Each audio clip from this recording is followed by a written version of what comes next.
So what is it that you just handed out, so our, Okay, what I just handed out are 3 sheets of the plans of the building project as they progressed, as the building committee went through the process of winnowing out the project choices. From the first page is what's called a no-build, just code upgrade, taking the existing buildings and just bringing them up to code. The second page is the addition renovation, which is what the building committee is proposing to do to the campus. And the third page is the other thing we are required to do by the state, and that is show a brand-new structure to fulfill the requirements of making sure the building committee has done its due diligence in covering all possible bases. And I'll get into why the building committee picked what they picked as we move forward this evening. So, first of all, it's been a very busy couple of months since I was here last for the building committee. The focus of the project has been to finalize the preliminary schematic report, PSR, with the final language that supported the committee choice to renovate 60% of the campus and add additional square footage to accomplish the goal of housing the new academic plan. And this is what it looks like, all 600 pages. It was filed in Boston in July and was accepted. And the committee was invited to meet in Boston yesterday with the MSBA Facility Assessment Subcommittee, FAS, to explain the process and the project and answer any staff questions. And Tom Conrad, Chris Elsasser, and Kathleen Tringali went up to represent the district. Went from roughly 10 o'clock to noontime yesterday.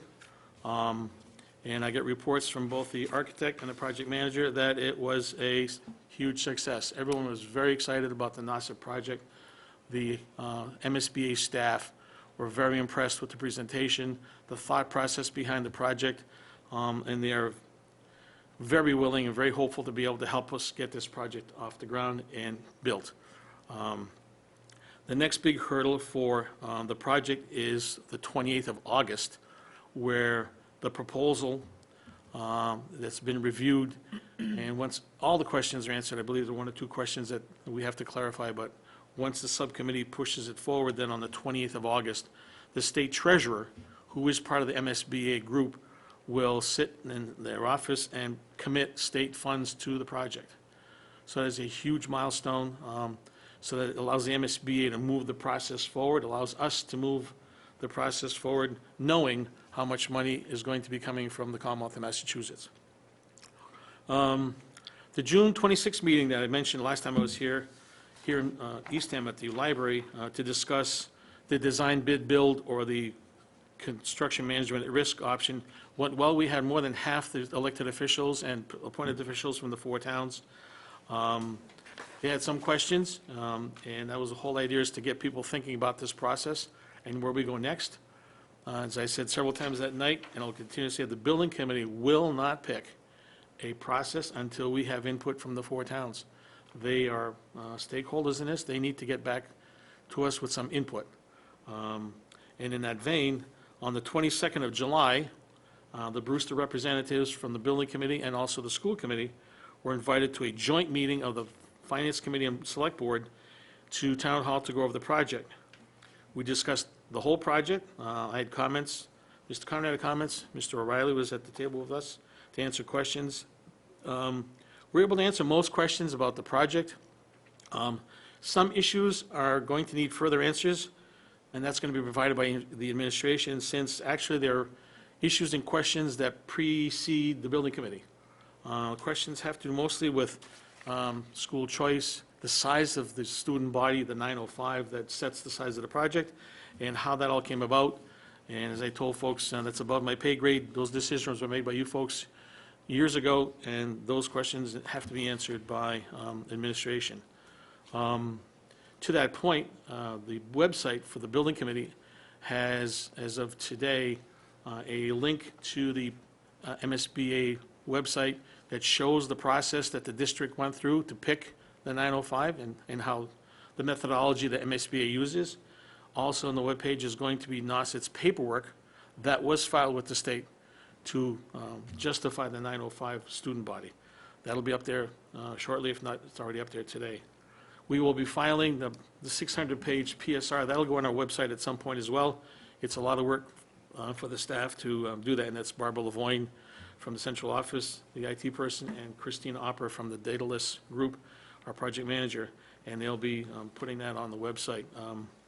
We have an information group that meets on a regular basis to review the website, look at our next steps for information. As I tell people, go to NRSC Regional High School buildingproject.com. That's our website. And everything that we have done, every piece of paper that the committee has done is on that website. These videotape meetings, these reports I give you are all up there. The meeting of the 26th at the library is up there. If you weren't able to attend, that's on the website. We're trying to make people aware of it and be available. Anything you want to know about the project, it's there. If you have questions, there is a place to type in questions, and they're forwarded. I've answered a couple already for folks. So we're just trying to get people engaged in the process of learning about this project. What we are going to do the next few months for the building committee is to refine the aspects of the building project. That is because I gave you a cost estimate that was filed with the state, and as you look through some of the line items, you see lots of zeros as you walk across the spreadsheet. And that's because we haven't defined those parts of the project yet. Right now, they're just chunks of money set aside. So as we go through the heating systems, cooling systems, roofing system, window systems, those numbers will be moved from a column left to right, and those will be refined, and they'll be changed. And it's a moving, living, breathing document, and the one I just gave you actually is outdated, because as of last week, the destructive testing by the company we did for hazardous materials was on campus, which destructive testing is they tear things apart, they drill, they look what's underneath to make sure we're not missing anything. So the whole gist of that was to look for asbestos on the property. Most of it was removed 20-some-odd years ago when we did the other project, but things we did not touch. For instance, all the old buildings, the original buildings, the floor tile, that has asbestos in the tile, but it's a type of asbestos that doesn't go airborne. You just chip off the tile and dispose of it properly. The glue that holds some of the asbestos tiles contains material. There's a process for taking that up as well. It was kind of strange. Some of the original buildings, they were all built at the same time. Some of the glue doesn't have asbestos in it, so they used a different contractor or a different supplier, so that was an interesting side comment as well. So if you look, in this cost estimate, there's almost $3 million for asbestos abatement. Obviously, with the scope of the asbestos coming down significantly, I'll have a new number next time I give you a cost estimate.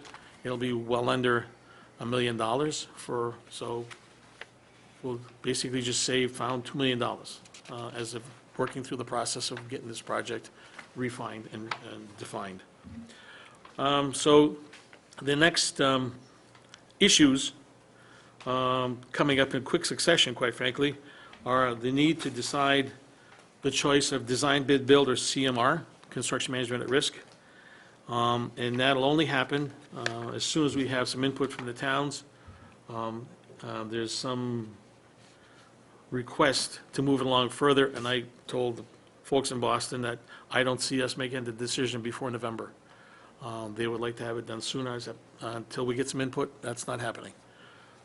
So that's kind of where we are with that. The next issue that you folks are going to need to decide at some point is that how the voters of the towns will be asked to approve the project. That is your purview. And you have different choices under the law. So the choices range from all 4 towns having a town meeting vote and a vote at the ballot and an override for a project for debt exclusion, to the process that was used in Yarmouth Dennis, where you have, and quite frankly, the Cape Tech, where you have a day where all 4 towns vote at the same time. The district picks up the tab for that, and you tally up the vote, and you move on from there. So that's your decision, and at some point, Chris will have that on the agenda. And lastly, kind of dovetail with that, the school committee will have to decide, because you're the awarding authority for the bonding of this project, the length of the bonds, how many years. The MSBA has no guidance on this. Basically, it's a local decision. It's how much you can afford. So most people do 20 years. I was asked about 25, 30, 35 years.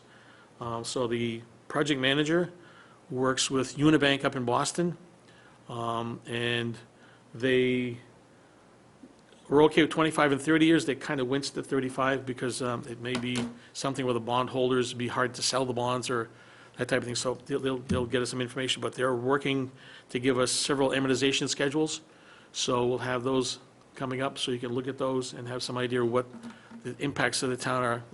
The longer the mortgage goes, I'd say 30 years, you'll pay more in interest, but the impact is smaller per year. So that may be something that's more palatable for folks. The other thought process is, from some folks, is that because a 30-year schedule, folks are actually going to use the project.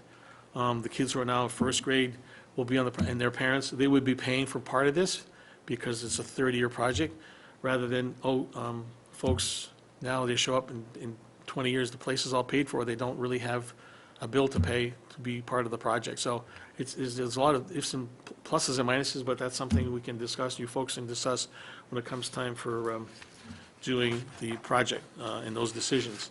So real quick, I'll walk you through the 3 pages I gave you, the handout. The first one is, again, a code upgrade, taking existing buildings, gutting them, putting new heating system and lights and all that stuff in it. But as you see in the upper hand corner, the problem with the code upgrade and the reason the building committee didn't really have much interest in it was that the square footage is not enough. If I remember right, I told you that the classrooms are too small. There's not enough space on the property right now to make the classrooms larger and still have enough classrooms for a new educational plan. So it really doesn't fit for the next 30, 40 years of what we're supposed to be building for. And it doesn't get supported very much by the MSBA anyway. So I'm going to have you skip to the last page, which is the new construction. And quite frankly, I'm kind of surprised, but I got a lot of inquiries from both finance committees in Brewster and Eastham about why we just didn't build a new building. In their minds, new is much better. I'm kind of shocked at that personally, so I went through the process of explaining why. In constructing a new building, we moved as you look at the property in the upper right-hand corner, new building would be way behind the tennis courts we're on the property now, and to the right of the football field. And so the building committee has to take every stakeholder into consideration. So the reason we moved them behind the tennis courts is because the citizens of Eastham paid for rebuilding those tennis courts out of their back pocket, and it really wouldn't make us a lot of friends if we tore up the tennis courts to put a new building on it, then rebuild the tennis courts, which they'd have to pay us for again anyway, so that's not really something you want to do. And that's a $400,000 tab back when they did it. Similarly, the same thing with the football field.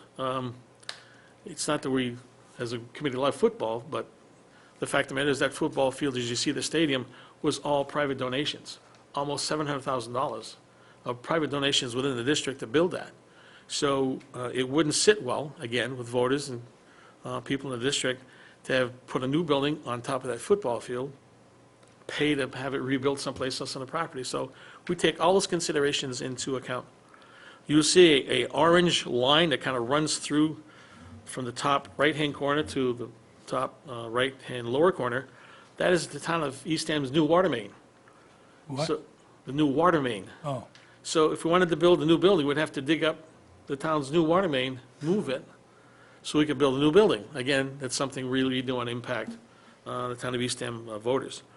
And kind of lastly, not real lastly, but 2 other things, is that as you move the property to the north, because we are still in the National Seashore, that part of the property has endangered species restrictions.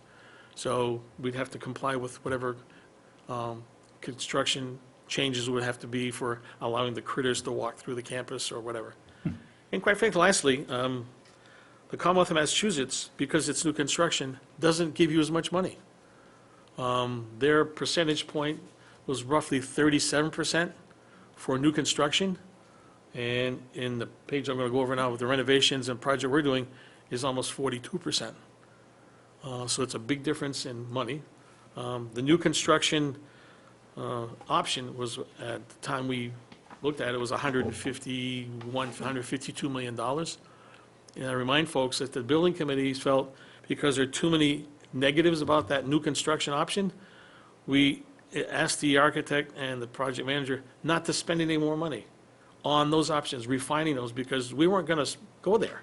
So why waste the taxpayers' money of the $1.3 million feasibility study on something we were never going to entertain anyway? So I'll take you back to page 2, which is what we call option 4A, which is what we have filed with the Commonwealth. But the Commonwealth is very excited to help us build, to the tune of, if you look in the back of the cost estimate, it's almost 42% state reimbursement, which is huge. Mr. Marks from Daedalus did make a comment yesterday at the MSBA that it would be nice if the Commonwealth changed the formula so folks in the Cape would get more state funds, but we're all stuck with the same formula that cuts back on school funding for operational budgets, same thing with construction projects. So what you see in front of you is what we are filed with the state, what we're going to refine the next few months. All the white structures are the existing buildings. They're going to be, as I said before, gutted. They're going to be taken down to the concrete structure, the walls, the windows, everything except the roof. This first or second floor is going to remain. Everything else will be taken out. So we have access to build new walls, new plumbing, new electrical, more insulation, those types of systems. And then the beige, orange, light brown, whatever you want to call it, those are actually the new structures we're building. So you're going to see in the front lower is a rather large building that says next to main entry. That is the new auditorium with a 750-person seating, new stage. There's a new administration building where it says next to student entry. There are connecting hallways, so that actually makes a loop between all the buildings. We see those red arrows that go around the campus. That's on the second floor.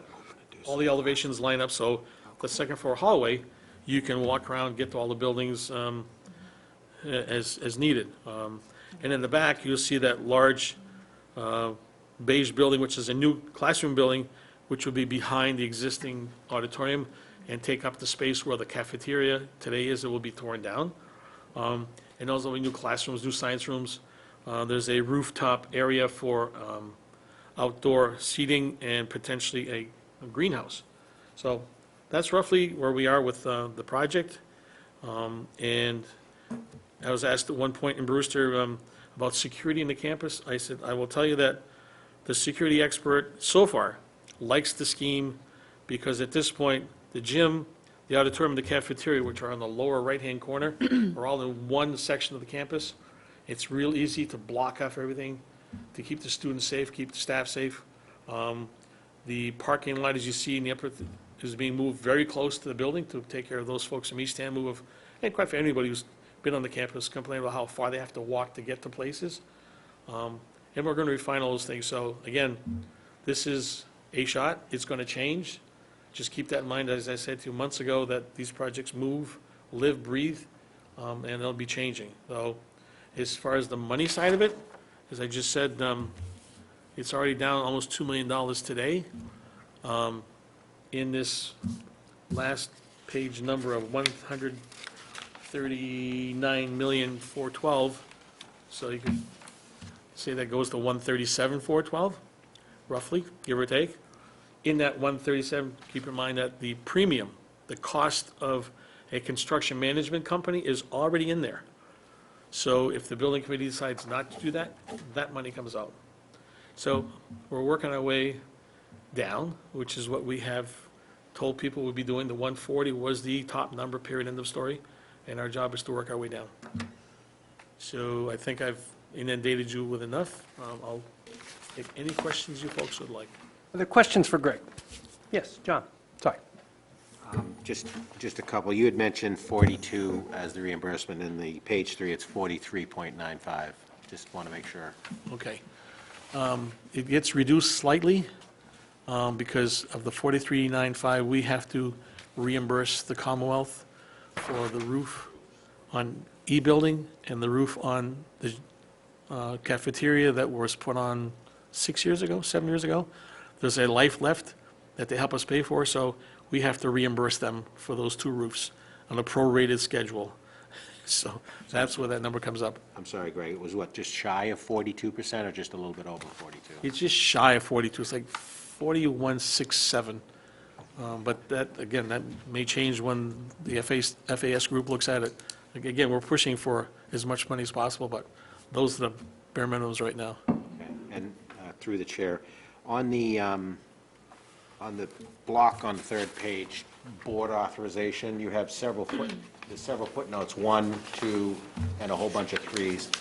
Do you know what those footnotes mean? I can't find it on the form. Am I missing something? Board authorization. That's the last page, John? Yeah, like with construction contingency, it's a footnote 3, and it carries a $5.5 million contingency. Okay. The contingency, actually, all the explanations are in the PSR, but the contingencies all have to do with either for the trades, for demolition and testing, but they all have their contingencies on site work, contingencies on construction work. So again, everything's built into this number because we want a comfort level. So as we refine these things, those contingency numbers will come down. Yeah, again, through the chair, I'm not questioning the contingency, they have to be in there. I was just wondering if you knew what the footnote 1, 2, and 3 are referring to on that block. I did, but I'll have to find a page in the report. Well, I'm sorry. I have those 600 pages somewhere too, I can find it. All right, I just thought you might be able to answer Okay. quick. Thank you. Amy? I just had a quick question on the plans. I see where it says new plaza. What is that consisting of? Is that And the second, the second, Orange. the little orange? Heading towards the field. Yeah, so you can't drive, so that it's going to be closed off. There will be no more going around, correct? behind the school. Yes. So what we're trying to do is, in the last project, we built a ring road around the campus. And so if you have an athletic event, there's traffic running through. Right. So the whole idea is that becomes a point where no traffic allowed except for emergency vehicles. So the parking lot you see to the left, that will be for athletic events. And the plaza will actually be a place where people can walk back and forth between the campus and the cafeteria, which is now extending back towards the fields.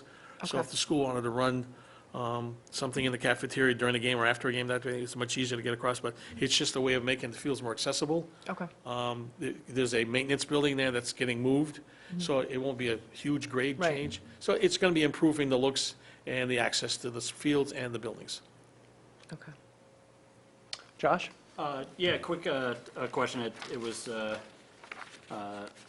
highly coincidental that I came home from the June meeting at the library, and my wife had ordered up some application materials for Tabor Academy for my son, and because she's terrified of the experience for the kids that are going to be in a construction zone for like 3 out of their 4 years up there. So I would love, or if there's, I guess a question is, might we see or hear about some management plans sooner than later as far as, I mean, I'd love to see where the portable life is going to be during this, through the phases, and how it's going to impact their day-to-day life, and when will the gym be closed down or not be closed down, and how that's going to, what it's going to look like and feel like for a Yep. high school-bound kid. So I can tell you right now that the portable classrooms will be on that page 2. See where that parking lot is next to the plaza that Amy just talked about? Yes. That's where the portable classrooms will be, because that's where they were the last time. Okay, and only because there's a sewer line, water line, and electric lines that were there before, so they're going to tap into those. And they're far enough away from the existing buildings that need to be gutted, so that there's a buffer zone, there's that no man's land, the demilitarized zone, so to speak, where they're not being impacted. As far as the schedule for which buildings go first, it's a 30-month schedule right now for construction. And the whole idea is to winnow that down, refine it. As the project gets refined, we'll be able to answer those questions as to potentially what building happens, when, where. The original thought process was building B, C, and A, which are all to the west, would go first. And then during the summertime, you take care of demolishing the cafeteria and E building and start construction in the courtyard, so that, not impacting anybody because nobody there. And then the following year, the other buildings, the gym and end building would be gutted. So it's a phasing issue and something we have to work on, but right now, that's the first thought process. And that'll change as we refine the process. Okay? We'll be back, and we'll have more plans and more discussion, I'm sure. That'd be great. Other questions for Greg? Yeah, Yes, John. I just want to follow up, Josh.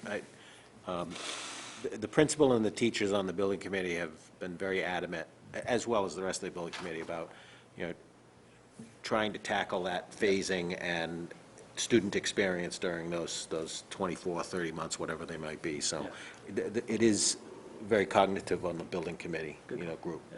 So it's something we're taking a look at. I have one other question. Please. On the just code upgrade Yep. design. How much reimbursement will we get from the state for that? The issue becomes if you have, you have an education plan. The education plan we filed doesn't fit in the existing buildings. So you'd have to basically refile an education plan that would fit in the existing buildings and get the state to sign off on that for them to be able to give you some money. So they wouldn't give us money as it Because exists? right now, the education plan we filed doesn't fit in the buildings, so basically they say, you're on your own. Okay. Have a nice day.